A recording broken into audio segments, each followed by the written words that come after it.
ദൈവ തിരുനാമം മഹത്വപ്പെടുമാറാവട്ടെ. വലിയ നോമ്പിൻ്റെ 2026 ആണ്ടിലെ 9-ാം പ്രഭാതമാണ് ഇന്ന്. എല്ലാവർക്കും സന്തോഷമാണോ? ഇന്നത്തെ നമ്മുടെ ധ്യാന ചിന്ത, ദൈവം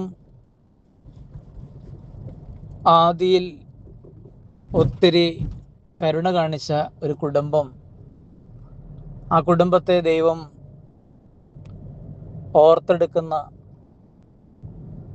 പ്രത്യേകിച്ച് ഉൽപ്പത്തി പുസ്തകം അഥവാ ആദ്യ പുസ്തകം 8-ാം അധ്യായത്തിൽ നോഹയെയും കുടുംബത്തെയും കന്നുകാലികളെയും ജീവജാലങ്ങളെയും ദൈവം ഓർത്തു എന്നാണ് 1-ാം വാക്യം. അങ്ങനെയാണ് ദൈവം നമ്മളെയും ഒന്ന് ഓർത്തെടുക്കുവാൻ തക്ക വിധം, നമ്മൾ ഇവിടെ പ്രാർത്ഥിച്ചിടുന്ന പ്രാർത്ഥനകളെല്ലാം സ്വർഗം ഒന്ന് കേൾക്കുവാൻ തക്ക വിധം, സ്വർഗം അതിന് തക്ക വിധം ഒന്ന് കാതോർക്കുവാൻ തക്ക വിധം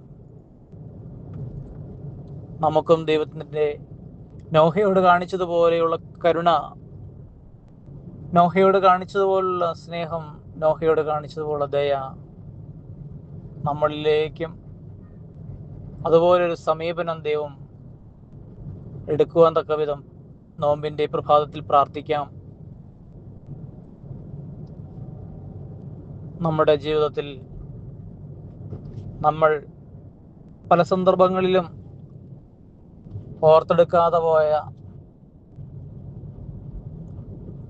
ദൈവത്തെ മറന്നു കളഞ്ഞ ദിവസങ്ങളുണ്ടാവാം. പക്ഷെ ദൈവം അങ്ങനെയല്ല.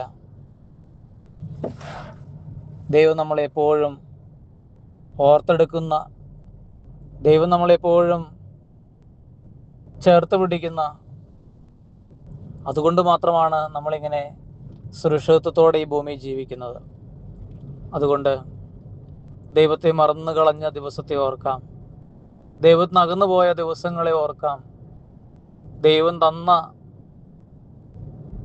കൃപകളെ തച്ചുടച്ചുകൊണ്ട് ദൈവം തന്നതായ ഫലങ്ങളെയും വരങ്ങളെയും ദാനങ്ങളെയും ദൈവത്തിൻ്റെ സംവിധാനങ്ങളെയും